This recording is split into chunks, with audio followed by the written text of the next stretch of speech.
Yeah, and you're very welcome back to the show. It being a Thursday night, it is our delight and our pleasure, as always, to welcome the one and only John Giles to the show. John, good evening to you. Evening, Richie. How are you getting on? I'm okay, thank you. Good to hear, good to hear. A lot going on. We'll look ahead to Ireland and Belgium a little bit later on. We've also got a lot to look back on from the past weekend, and a lot of FA Cup action that kind of stuck out, I guess, as much for the aftermath thereof, in particular the Everton tie away to Crystal Palace, than for anything else. I mean, afterwards, with Everton being spanked 4-0 at Selhurst Park, Frank Lampard essentially threw his players under the bus. One might view it that way. He asked the open question in a press conference. We'll dress it up slightly here because we're on the radio and we don't want to get hauled off the air. He essentially asked openly, have you got the balls to play? Now, he necessarily wasn't addressing the Everton players, but he certainly wasn't not addressing them either. And there is a suggestion that he's not entirely happy with what he has at his disposal. It's kind of the wrong end of the season and the wrong end of the table that Everton find themselves in to be kind of throwing those kind of words around, John. Well, they got a hiding 4-0, as we know, Richie. I think they got a lucky win early on in the week against Newcastle, which was a big win for them in the position that they're in. But the problem with a lot of managers going into a new club, in Frank's case, you don't really know what's there until you get in. You know, you assume, well, Joe Bloggs is a good player, but it doesn't always work out that way. And, when Benitez was there, he was going on all the time about the players that the club brought in. He didn't have a say in don't get a say in any of them, and that's been going on for a long time, which he said left them with a lot of bad boys and a lot of poor players in the club. So with Frank's situation, all managers go into a club not really knowing. You assume, well, he's a good player, he's not, but you don't know what the atmosphere is in the club when you go in. And I'd say Frank, I mean, things haven't been good at Everton since he's gone in. He's had a couple of good wins, but it's only when you're in that you realise what you have or you don't have. Yeah. And I'd say he knows now what he has or doesn't have. They kind of remind me, John, of when you go shopping and you're after buying a load of fruit and veg, but you get back to the fridge and you open up the fruit and veg drawer and there's, the remnants of 3 or 4 shops just gone, still sitting in there and going rotten. And Everton kind of have that in a sense with their squad, because they've got, players who were there under Roberto Martinez, they've got players who were there under Sam Allardyce, they've got players who were there under Benitez, as you mentioned. Ronald Koeman was obviously in there as well. And there seems to be this mishmash of real average players who are being asked serious questions now in terms of their form, and it doesn't seem as a collective that they're able to do anything to get out of it at the moment. Well, the problem is, from what I read of it and see of it, is that there was a director of football picking those players.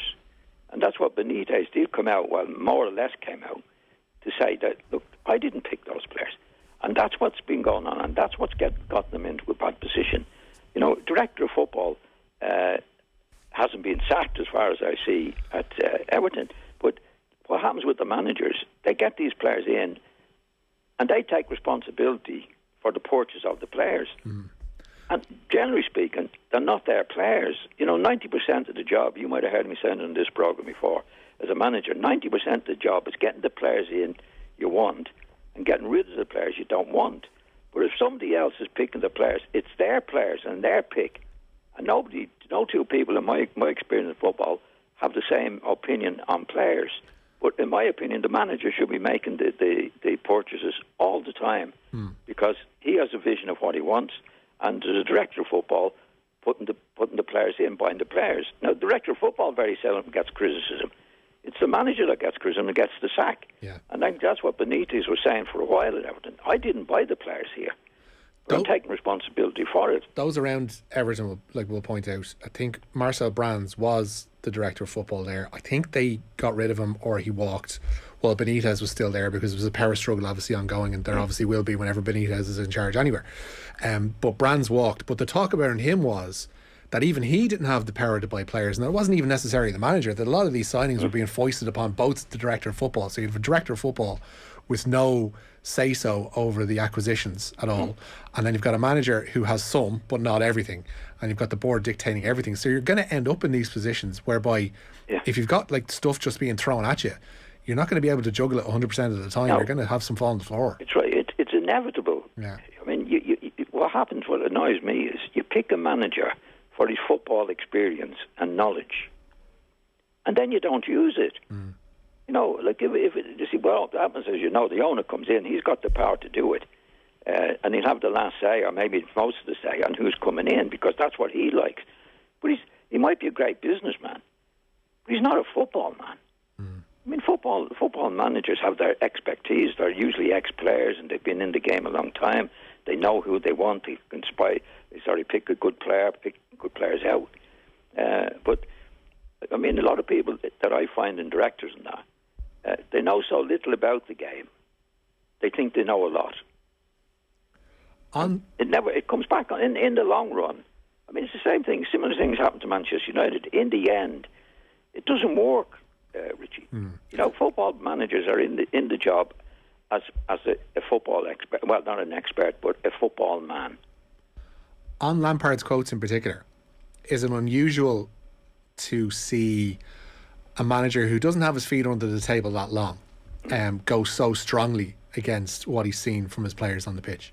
Oh yeah, well, Frank has been in football all his life, and he went into management, as we know, at Derby and Chelsea, and did a good job. He's only a young manager, but he would know, having seen them for a week or two, that this isn't right. Now, going in, like most managers, being optimistic, say, well, they're not going well, but I can get them better. That's what you think going into it. But if the players are in there that are not good, don't have a good attitude, there's nothing you can do about it, Richie. And I think Frank, after getting the hiding 4-0, would be thinking, oh my God, what have I got here? You know, because he's seeing 3 or 4 or 5 matches, whatever it is, and he'd soon pick it up from that position. You know, I think they got a bit lucky to win during the week against Newcastle and then get a 4-0 hiding in the cup. And he's only been there a few weeks. And like any manager, Richie, you don't really know what you're getting into until you get into it. Yeah. The problem is as been mentioned before, that there's a lot of people there that have been there a while, and you know, more it's easier to buy a player almost than it is to shift one that you already have out the door. And Everton have had this position whereby there's players there who've, you know, been loyal, and I guess Seamus Coleman is one of those who's been a brilliant performer for them down through the years. But there's a feeling now that he may have crested the hill and will be on the downside now. It was pointed out after, I think was it Jamie Carragher was pointed out during the Arsenal game recently, that Everton have a championship defence, and Seamus Coleman, he would most certainly factor into that. Would that be a harsh assessment on Coleman, or would that be? I think it's very harsh. I don't think Seamus Coleman has ever got the credit that he deserved, even when Everton were doing okay. And I've seen lots of matches now with Everton recently, and they're a poor team at the moment. But I don't think Seamus is responsible for it at all. I mean, he shares the responsibility as captain as some of the other players, but he's not to blame, in my opinion, from what I've seen of the team. I think it's easy to pick out somebody like Seamus because he's 31, 32 now. Yeah. So therefore he's old. So therefore it has to be him. I've seen it so many times before. I don't think that's the case with Seamus Coleman. I mean, he is responsible, the same as everybody else, for the position they're in. But if you look at Seamus Coleman all the years, the one thing about him, he's probably one of the most honest players I've ever seen. And when Everton are not playing well, and Frank would be talking about this, in my opinion, it's because the players are not having a go. That's the basic thing. And he's the kind of personality that you want in a dressing room. When he's talking about players not having the balls to play, I mean, Seamus Coleman is certainly one of those players who, like, that question would never be asked. No, ever. In his career. He's one of the most honest lads I've ever seen on a football pitch, Seamus Coleman. So what Frank could be talking about is dishonest lads. Now, I'm not saying Seamus Coleman played well. I know players don't play well all the time, but it wouldn't be for the lack of effort. Yeah. That's for sure. I think what Frank is talking about is lack of effort and approach to the game. That's what really kills the managers. You know, and he's in a strange position, or a dodgy position, in terms that they don't seem to be putting their hands in the box to buy players. Yeah. Like if you take the Newcastle case, with Eddie Howe going there. He was promised a lot of money, and he spent it, and obviously seems to have spent it well. But that hasn't been the case at Everton. So Frank might be stuck with these lads, having walked into it. There's a lot he's stuck with. There's a lot that he, has. There's some he's brought in. We touched, I know, when Dele Alli was signed back in January. That was myself and yourself speaking then, and they brought in Van de Beek as well. But there seems to have been a leveling off. They've got, to be fair, like looking at the table and the teams above them, the teams directly above them will be Brentford and Leeds, both of whom Everton have played 3 games fewer than. But as always, like, you'd rather have the points on the board than the games in hand, and they're in no form at the minute. So in a way, this international break is almost a godsend, that they can just retain who they have for the week now, who hasn't gone away in international duty, recalibrate, and then head off into these last, what it would be, 11 games of the season for Everton, and try and get out of trouble. It's come at the right time for them. But he did, I think we said it at the time, he did sign Dele Alli, which I wouldn't have taken for nothing. And he's hardly been in the team, Dele Alli. Yeah. But looking at him at Spurs, I mean, there was 3 managers turned him down at Spurs, and I don't think it's a coincidence. You go back to a time where he was a younger lad, and then he signed a new contract, and I think a very, very lucrative one, good one. Yeah. And I've seen it happen before, and the player think, oh, that's it now. And he certainly gives me that impression that since he signed that contract, he hasn't kicked the ball. Then he's off. Then he had Mourinho. He had a lad there from Wolves at the start of the season. Yeah. Somebody else turned him down, left him out of the team because he wasn't doing his stuff. And Frank is taking him on, so I don't think that's a good move for him. And when you're down near the bottom of the league and you're looking for fighters, I wouldn't think so. Yeah, law of averages suggests 3 managers in a row can't all be wrong. No. Yeah. I mean, you've got a good player. You're not going to. Why would you leave a good player out of the team and not have anything to do with him? If he's not trying a leg, that's what happens. And it's not just one manager. There's 3 managers who've done it. Yeah. So. Can you see them getting out of trouble? Sorry? Can you see them getting out of trouble? Do you think they'll be okay? Chelsea? Everton. Everton. Yeah. Yeah, I think they'll just have enough to do it. They've had some bad results recently with Leeds winning, 1 or 2 of the other teams that are down near the bottom winning. But, I mean, if they went down, Richie, it wouldn't be a big surprise. Big teams have gone down before. If they're not doing their stuff, they're not fighting. Sure. They can go down, definitely.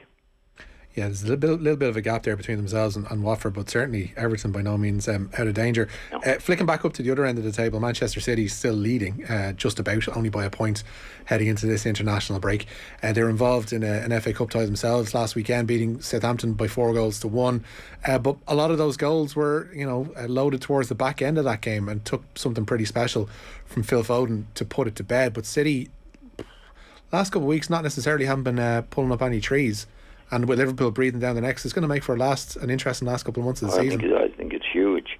I honestly don't think, and I think I said it on your programme, Richie, I don't think if he's playing as well as the scores suggest, now that might sound odd, but there's a few matches I saw them and they've won, and I thought, that's not City doing what they're doing. And the first half against Southampton the other day, I thought they were poor.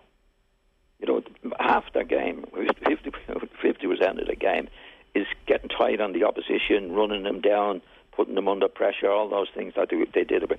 I don't think they're doing that now, and they certainly didn't do it on Saturday. Second half, they pulled up all right. But, going back, even though when a lot of people were saying they've run away with the league, I saw matches that they didn't play as well as they should. And to be honest now, I'd be surprised if Liverpool don't overtake them. You reckon Liverpool can catch them? Yes. Yeah. I think if I was putting money on it now, I'd go on Liverpool to win it. Okay. Is that based purely on City's form at the minute, or is it more so that, like, you look at Liverpool's results since Christmas, I guess, that blip that they had, and those results against West Ham and Leicester, like, since then they've been just imperious, really. They've had blips here and there. I mean, the game against Forest is a tricky one to judge because there were a few players missing and there were several changes made for that tie, and etc., etc. But City will say the same for their game at Southampton. But they're managing to get results. They're managing to keep going, eke it out, keep getting 3 points here and there, keep getting into the next round of everything they're in. Yeah, well, they're playing on Well, first of all, they've got a better strike force than City have. They've got about 4 or 5 strikers, good players. Like City don't, as you know. They were trying to get Harry Kane, they couldn't get him. But you know, they're doing well for the players that they have. I think City, except for last week, I saw them. They just weren't up to it or on their best in the way that they have been in over the last few years. And I've seen them win matches as well recently, Richie, or before. And I thought that's not quite City. Although they were winning the matches, they weren't quite there in getting after the players and the enthusiasm. But I just think watching Liverpool, they're more of an all-round team at the moment, and that's why I would fancy Liverpool to catch them. There was an interesting line from Jurgen Klopp. I think it was after that game at Forest, where he was talking about the issue with Manchester City and having no recognised centre forward, etc., came up, and he said that's not really the essence of what Manchester City are trying to do, or the root of any problems that they may have. Because he was saying, like, they've had chances and they create chances, plenty in games, and he pointed out, like, Kevin De Bruyne missing from 6 yards or whatever, when that's not a result of them not having a striker. That's just Kevin De Bruyne not putting the ball away. But if a striker was in that position, there's more chance of him putting it away. I mean, De Bruyne is not really playing in a midfield play, very far forward now. So, I mean, he's not an out-and-out striker. I mean, if they had Harry Kane, they definitely would have somebody to stick the ball in the back of the net, Richie. They could be making chances, all right, but it doesn't mean you're going to be scoring from them. And De Bruyne is one of the... I'm not a great admirer of De Bruyne. I think he's too moody, and he was certainly moody the other day against South. Well, I see him that way anyway. That's my opinion on him. But even in midfield, I think Liverpool are stronger midfield. They're definitely stronger up front. So, of course, they'll make chances, but that's why you have the striker there to finish them off, Richie. Yeah. It's midfield players who are missing the chances because they don't have the expertise that Mane has, or any of the strikers, 4 strikers that they have. Jota, and of course Salah. Yeah, Jota's turned into a grand little goal poacher now at this stage almost. I don't think necessarily that was the kind of player that they thought they were buying from Wolves 18 months or 2 years ago now at this stage. But he has, he's one of these guys who he'll pop up in the 6-yard box. He's able to get, even though he's only about 5'7", he's able to get his head on things. Yeah. He's really turned into that little fox in the box for Liverpool that I don't think they had up until that point. They had a lot of wingers who were dressed up as strikers, I guess you'd say. But he's really turned into a proper little centre forward now at this stage. Definitely, he's a top player. But they had Firmino as well. It was a striker. But the thing is, it doesn't matter who's scoring the goals.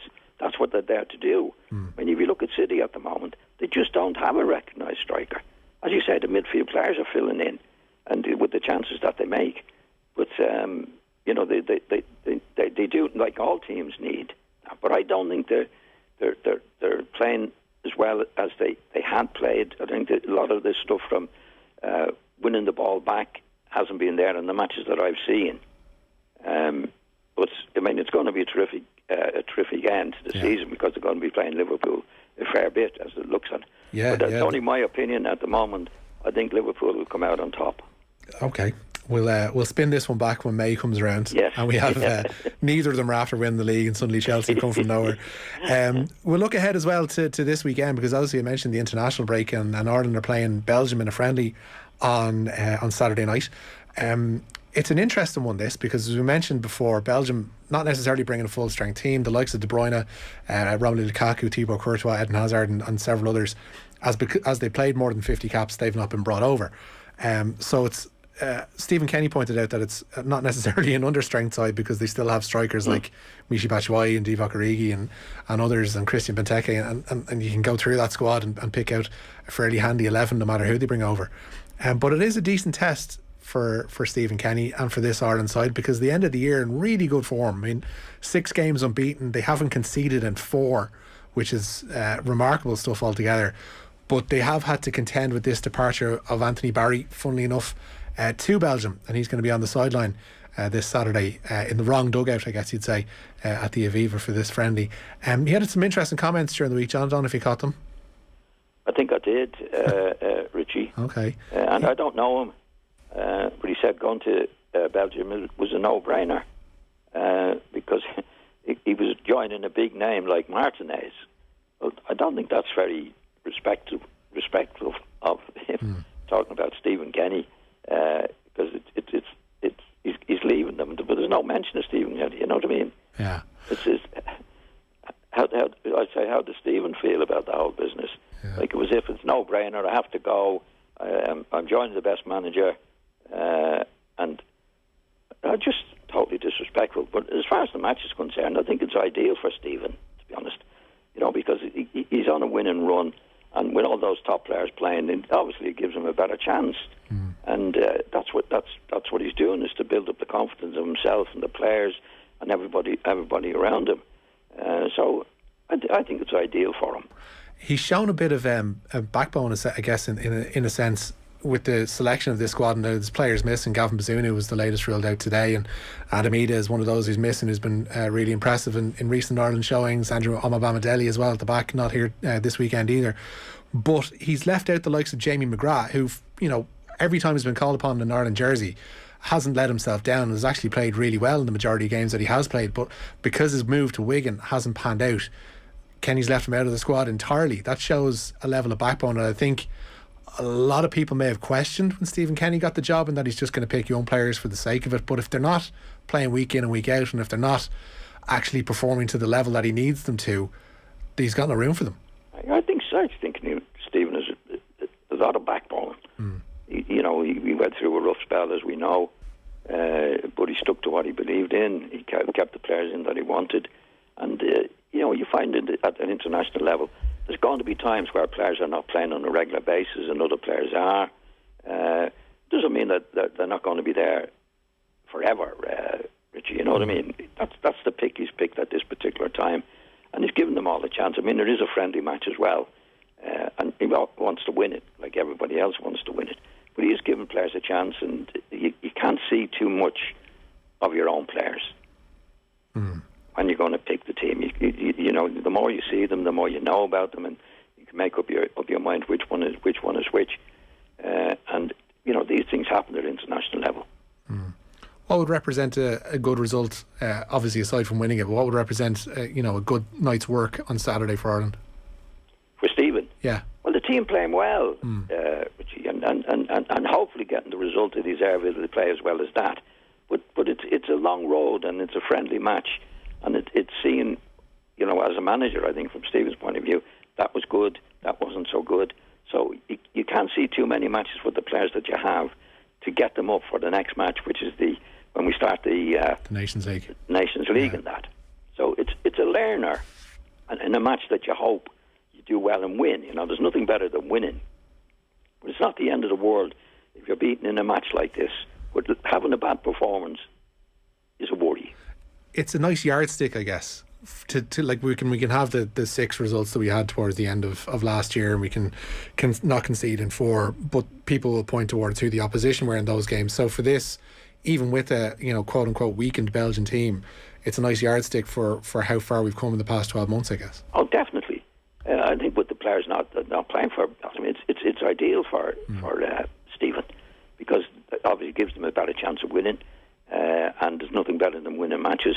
It gives the lads a chance out there to mature as they go along. A lot of young players in the team, so it's an ideal match for Stephen. And of course, the ideal position is to win it as well. Yeah. But play the way you want them to play, and play as well as they possibly can themselves. That'd be the main thing from Stephen's point of view. Yeah, and tell Anthony Barry at the end of the game as well that winning was a no-brainer, I guess, too. He was a bit disrespectful.